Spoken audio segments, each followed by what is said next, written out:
The live TV, सच सबसे आगे। नमस्कार, द लाइव टीवी आप देख रहे हैं। आपके साथ मैं हूं आदित्य कुमार। भारत जोड़ो यात्रा में एक ऐसी बात निकल कर आई है जो जयराम रमेश ने कही है, जिसको लेकर कई सारे सवाल खड़े हो गए हैं। क्या वाकई में आईबी के लोग जासूसी कर रहे हैं? क्या भारत जोड़ो यात्रा के अंदर की बातें निकालने की कोशिश की जा रही हैं, या फिर एक अलग गलतफहमी लोगों तक पहुंचाने की कोशिश हो रही है? जयराम रमेश ने कहा कि आईबी के 2 अफसर भारत जोड़ो यात्रा में जासूसी करते पकड़े गए। आखिर ये किसके इशारे पर हो रहा है? ये जयराम रमेश का सीधे तौर पर बयान आया है। ये सब हुआ है हरियाणा में। हरियाणा में आईबी के 2 अफसर भारत जोड़ो यात्रा में जासूसी करते पकड़े गए। बाकायदे जयराम रमेश ने इसको लेकर एक ट्वीट भी किया है। उन्होंने ट्वीट में लिखा कि आईबी ऐसे कई लोगों से पूछताछ कर रही है जिन्होंने भारत जोड़ो यात्रा के दौरान राहुल गांधी के साथ बातचीत की थी। जासूस इस तरह के सवाल पूछ रहे हैं और उन्हें सौंपे गए ज्ञापन की कॉपीज भी चाहते हैं। यात्रा के बारे में कुछ भी गोपनीय नहीं है, लेकिन स्पष्ट रूप से मोदी और शाह घबराए हुए हैं। यह सीधे तौर पर बात कही गई है जयराम रमेश के द्वारा। जयराम रमेश ने ट्वीट के जरिए यह बातें कही हैं। अपने आप में यह बहुत बड़ी बात है। क्या वाकई में जासूसी कराई जा रही है भारत जोड़ो यात्रा की? क्योंकि भारत जोड़ो यात्रा का जो मोटो है वो नफरत के खिलाफ है, वो बेरोजगारी के खिलाफ है, वो महंगाई के खिलाफ है। यात्रा कन्याकुमारी से लेकर कश्मीर तक जानी है। अभी यात्रा दिल्ली पहुंची है। दिल्ली में 9 दिन का रेस्ट है। 24 तारीख को दिल्ली यात्रा पहुंची, उसके बाद 9 दिन के रेस्ट के बाद आगे बढ़ेगी और फिर उत्तर प्रदेश से हरियाणा होते हुए आगे का रास्ता पार करेगी। लेकिन इन 150 दिनों में जो कुछ भी हो रहा है, जैसे राहुल गांधी की लोकप्रियता बढ़ती जा रही है, राहुल गांधी पर वो लोग भी भरोसा करने लगे जो कल तक सवाल उठाते थे।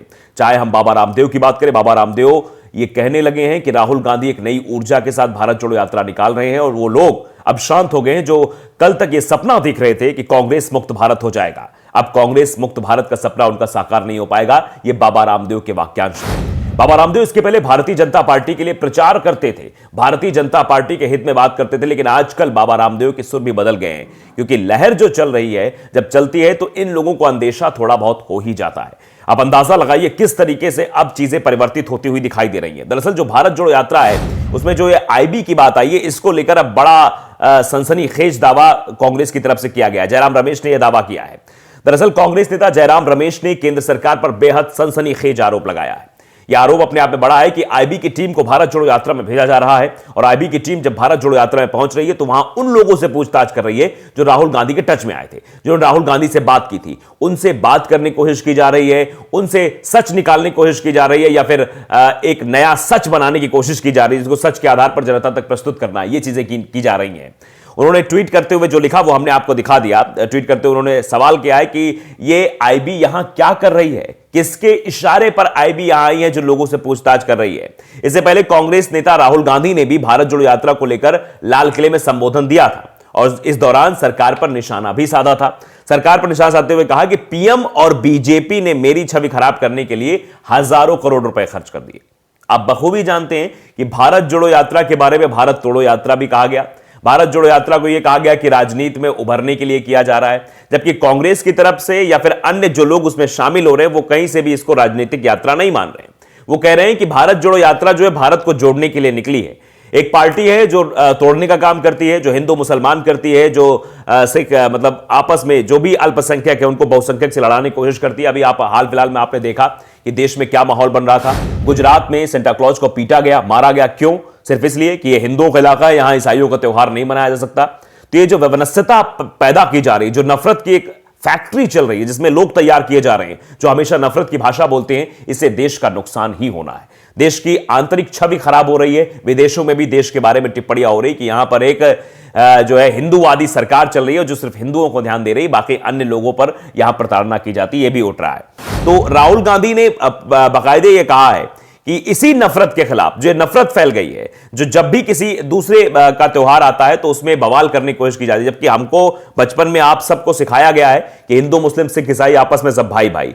तो उस नारे को ये लोग बदनाम करने की कोशिश कर रहे हैं, उस नारे के खिलाफ ये लोग चल रहे हैं, और इसी नफरत के खिलाफ ये भारत जोड़ो यात्रा है।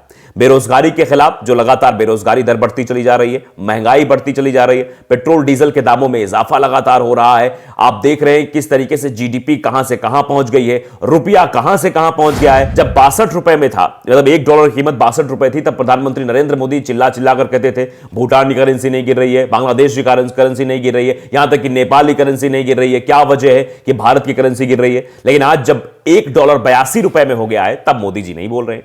तब उनकी वित्त मंत्री निर्मला सीतारमण ये कहती हैं कि रुपया कमजोर नहीं हुआ है, बल्कि डॉलर मजबूत हुआ है।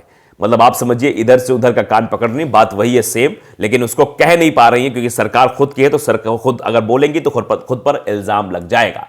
तो ये समस्या है, इसी समस्या के खिलाफ ये यात्रा निकल रही है। जो देश का विदेशी मुद्रा भंडार लगातार खत्म होता जा रहा है, उसके खिलाफ ये यात्रा निकल रही है। और इस यात्रा में राहुल गांधी कह रहे हैं कि मुझे सिर्फ बदनाम करने के लिए आईटी सेल जो लगाया गया है, करोड़ों करोड़ों रुपए खर्च किए जा रहे हैं, मीडिया को भी इस तरीके से प्रस्तुत किया जा रहा है कि मीडिया बस राहुल गांधी की भारत जोड़ो यात्रा में इतनी सी कमी देखे, इतनी सी कोई बात देखे तो उसको बढ़ा चढ़ाकर डिबेट का स्वरूप देकर जनता के बीच एक भ्रम फैलाने की कोशिश करे। यही काम किया जा रहा है। तो राहुल गांधी ने बाकायदे कहा, और मीडिया के बारे में भी कहा था कि मीडिया वाले हमें नहीं दिखाते, कोई बात नहीं है, लेकिन कम से कम टीवी पर हिंदू मुसलमान ना किया करें, इससे देश में नफरत फैलती है। उन्होंने कहा कि लेकिन मैंने एक शब्द नहीं बोला, ना सफाई दी, एकदम चुप रहा। मैंने सोचा कि चलो देखता हूं कि कितना दम है। आप समझिए, राहुल गांधी ने जब चीन को लेकर जब बयानबाजी की थी तो उस पर किस तरीके से सवाल पूछे गए थे।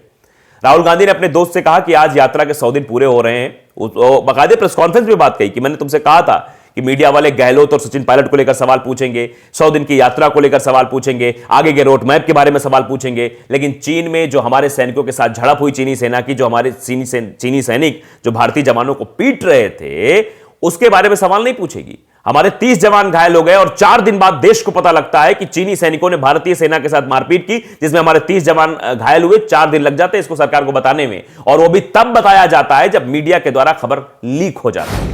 तब राजनाथ सिंह आते सदन में, वो बोलते हैं, लेकिन उससे पहले सदन के बाहर ही गृह मंत्री अमित शाह जी बोल देते हैं, और ये नहीं बोलते कि हम कार्रवाई करेंगे, वो उल्टा राजीव गांधी फाउंडेशन पर सवाल खड़े करना शुरू कर देते हैं।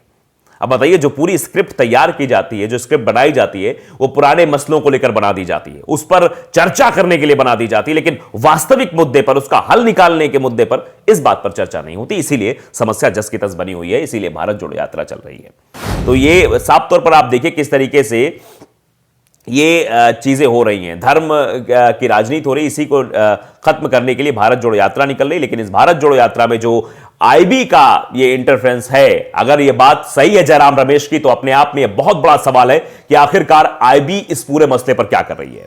क्योंकि आईबी अगर इसमें लगी हुई है तो आईबी किसके इशारे पर चलेगी, ये आपको भी बखूबी पता है। ये इशारे पर चलेगी केंद्र सरकार के, और केंद्र सरकार पर यह बहुत बड़ा हमला जयराम रमेश की ओर किया गया है। जयराम रमेश ने जब से मीडिया कांग्रेस की जिम्मेदारी संभाली है, तब से वो हमेशा एक्टिव रहते हैं और ज्वलंत मुद्दों पर बातचीत करते रहते हैं। तो इस बार उनका जो ट्वीट है वो अलग इशारा कर रहा है और बता रहा है किस तरीके की चीजें आगे होने वाली हैं। और बोलता हिंदुस्तान ने भी इस खबर को पूरी तरीके से तरजीह दी है। उन्होंने लिखा है कि हरियाणा में आईबी के 2 अफसर भारत जोड़ो यात्रा में जासूसी करते हुए पकड़े गए। आखिर ये किसके इशारे पर हो रहा है, ये सवाल पूछा जा रहा है। देखिए, कुछ लोग रिएक्शंस भी इस पर सामने आए हैं। लालजी देसाई हैं, वो लिखते हैं कि जब भारत जोड़ो यात्रा को रोकने और बदनाम करने के सारे हथकंडे फेल हो गए, तो महिलाओं की जासूसी करने वाला व्यक्ति अब आईबी के अधिकारी भेज कंटेनर में ताका झांकी करवा रहा है। हम तो उन्हें भी निमंत्रण देते हैं कि आप भी भारत जोड़ने के इस महायज्ञ में शरीक होइए और साथ से साथ कदम मिलाकर कदम ताल करिए। यह बात लोगों द्वारा कही जा रही है। जिस तरीके से आईबी भेजी गई है, ये कांग्रेस प्रवक्ता ने ये अपने आप में एक सनसनीखेज चीज बता दी है, और जिसके बाद अब लोगों का रिएक्शन भी सामने आ गया है। तो अंदाजा लगाइए कि अब क्या भारत जोड़ो यात्रा को रोकने के लिए नई बात की जा रही है।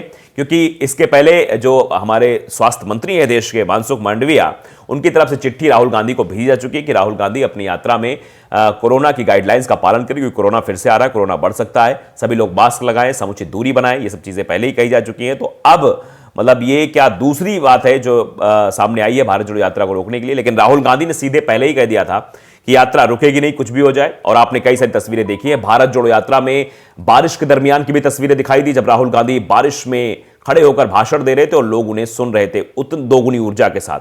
राहुल गांधी की ये यात्रा अपने आप में ऐतिहासिक यात्रा साबित होने जा रही है, और इसीलिए शायद ये सब चीजें निकलकर भी सामने आ रही हैं। तो द लाइव टीवी को अगर आपने सब्सक्राइब नहीं किया, सब्सक्राइब जरूर करिए, बेल आइकन दबाइए, ताकि सच खबर आप तक पहुंचती रहे।